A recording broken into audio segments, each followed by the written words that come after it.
उलटीच झाली नाही. ही सगळी गरोदरपणाची तर लक्षणं नाही आहेत ना?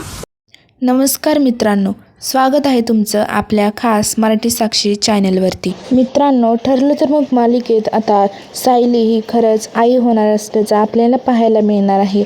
तर काय आहे संपूर्ण माहिती, चला तर पाहूया. आजच्या ठरलं तर मगच्या भागामध्ये मोठे ट्विस्ट पाहायला मिळाले.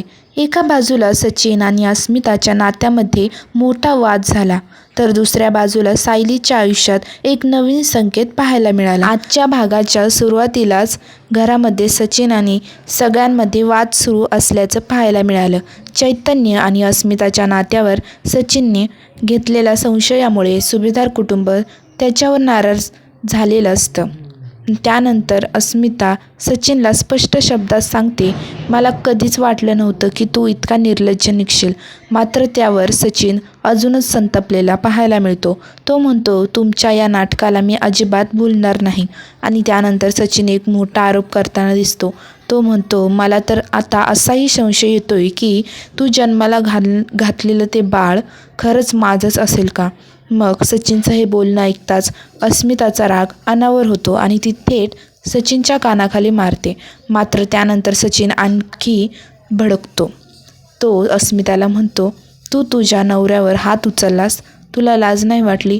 यानंतर तो पुन्हा चैतन्याचा विषय काढतो आणि म्हणतो, या चैतन्यासोबत बसताना तुला काही वाटत नाही, नवऱ्याशी साधं बोलत नाहीस, पण याच्याकडून गिफ्ट घेतेस, त्याच्यासोबत फिरतेस आणि आता मलाच कानाखाली मारलीस. हे बोलून सचिन लगेच अस्मिताला मारण्यासाठी पुढे जातो. मात्र त्याच वेळी अर्जुन मध्ये येतो आणि तो सचिनचा हात पकडतो आणि यानंतर सचिन अर्जुनला म्हणतो, हात सोड माझा. पण अर्जुन त्याला थांबवतो आणि त्याच्यावर खूप भयंकर रागवतो आणि घरातील सगळे सचिनवर संताप व्यक्त करताना दिसतात. सुभेदार देखील सचिनला स्पष्ट सांगतात की त्याने मर्यादा ओलांडल्या आहेत आणि त्यानंतर त्याला घराबाहेर जाण्यास सांगितलं जातं.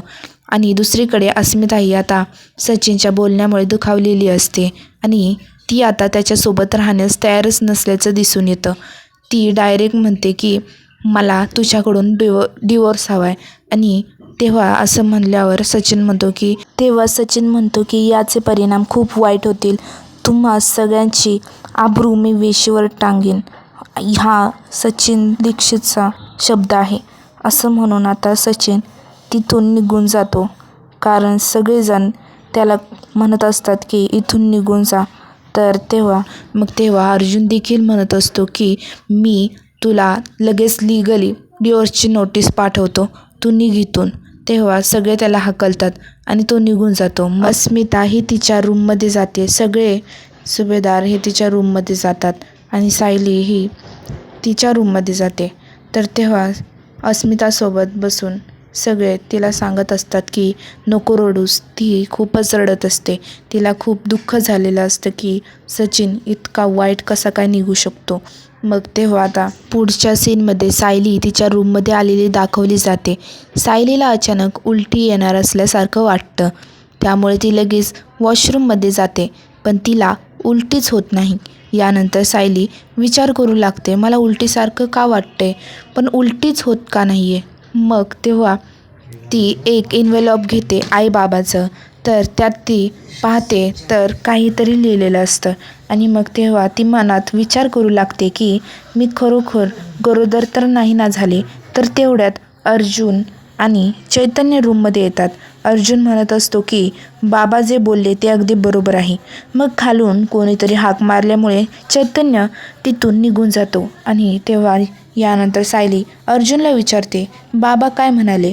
तेव्हा अर्जुन म्हणतो, कुपल आधी बाळाचा विचार न करता निर्णय घेतात आणि त्यानंतर जेव्हा बाळ जन्माला येतं तेव्हा त्या बाळाला बरेच काही सहन करावं लागतं. यानंतर अर्जुन पुढे म्हणतो, त्यामुळे आपण सध्या बेबी प्लॅनिंगचा विचार नको करायला. अर्जुनचं बोलणं ऐकल्यानंतर सायलीच्या मनात मात्र सतत एकच विचार सुरू असतो, जर मी खरंच गरोदर असेल तर. आणि याच ठिकाणी आजचा भाग संपताना आपल्याला पाहायला मिळाला. आता पुढील भागामध्ये सायली खरंच गरोदर आहे का? अर्जुनला ही गोष्ट कधी समजणार आणि पुढे मालिकेमध्ये कोणता नवीन ट्विस्ट येणार हे पाहणं महत्त्वाचं ठरणार आहे. तर तुम्हाला काय वाटतं याबद्दल कॉमेंटमध्ये नक्कीच सांगा. आणि चॅनलवर नवीन असाल तर नक्की चॅनलला सबस्क्राईब करून जावा. धन्यवाद.